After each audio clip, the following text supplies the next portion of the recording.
হাদিসে বর্ণিত আছে তোমাদের মধ্যে সেই ব্যক্তি উত্তম। এই টিকটক মাওলানা আপার ওয়াজ শোনার জন্য আপনাদের কাছে অবশ্যই অজু করে এসে পয়সা দেখেন। হাদিসে স্পষ্ট ভাষায় এসেছে তোমাদের মধ্যে সেই ব্যক্তি সেরা যে তার স্ত্রীর কাছে সেরা। তাই স্ত্রীকে ভালো রাখো, স্ত্রীকে যত্নে রাখো। সঠিক বলেছে আফা, আপনার ভাগ্যটা ভালো যে এখন ঢাকা শহরে কোথাও কোনো জায়গায় সিরা জুতাটা পাওয়া যায় না। যদি সিরা জুতাটা পাওয়া যেত না তাহলে ওইটা দিয়ে হইতেছে আপনার এই তাপাস তাপাস কয়েকটা দিলে মনটা শান্তি হইতো।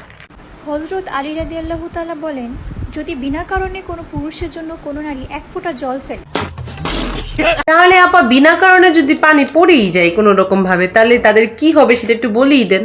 একটু খুলে বলুন। তাহলে ওই পুরুষের প্রতিটি পদক্ষেপে সেই ফেরেশতারা হাজার হাজার অভিশাপ দিবে। তাই পুরুষরা সাবধানে থাকো। তোমার কথা শুনে মনে হইতেছে তুমি বিরাট জ্ঞানী মানুষ হয়ে গেছো। আশা করি আপনারা এখন বুঝতে পেরেছেন পুরুষরা এই মাওলানা টিকটক আফার বয়ান শুনে আপনাদের কেমন লাগছে। হাদিসটা কিন্তু অক্ষরে অক্ষরে মানবেন আপনারা। मजा नहीं आ रहा। হযরত আলী রাদিয়াল্লাহু তাআলা বলেন, মেয়েরা তোমাদের মতো নয়, তোমাদের জন্য উপহার স্বরূপ। তাই মেয়েদের প্রতি সর্বদা সদয় থাকো। কথা কি ক্লিয়ার না ভেজাল আছে?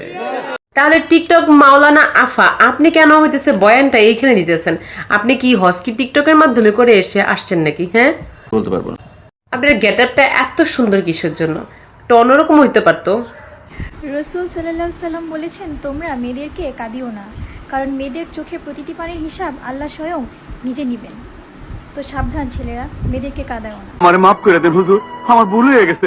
রে আপা, একটু টেনশন করেন না আপনি। আপনার মতো মেয়েকে কে হইতেছে কান্দাবে না, এটা আমি 100% গ্যারান্টি দিতে পারি। হ্যাঁ, স্বয়ং নবী রাসূলগণ বলেছেন, মেয়েরা তোমাদের মা, তোমাদের জান্নাতে যাওয়ার রাস্তা। ये सब क्या देखना पड़ रहा है?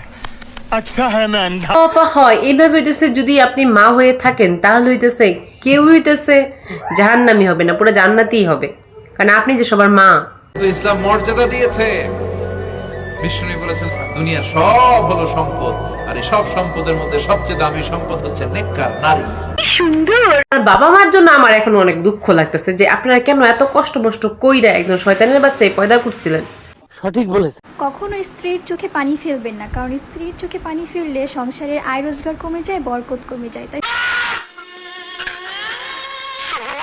সবসময় মাথায় রাখবেন, স্ত্রীর চোখে যেন পানি না পড়ে। স্ত্রীকে ভালো রাখবেন, স্ত্রীকে ভালোবাসবেন। এরকম স্ত্রী পাইলে আপনারা কারা কি করবেন সেটা অবশ্যই হচ্ছে কমেন্ট করে জানাবেন।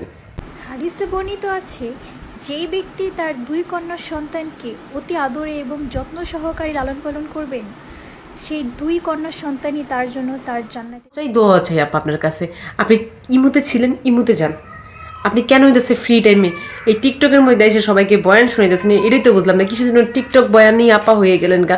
আপনাকে কাস্টমার আপনাকে খুঁজতেছে সম্ভবত, তাড়াতাড়ি চলে যান আপনি এখান থেকে।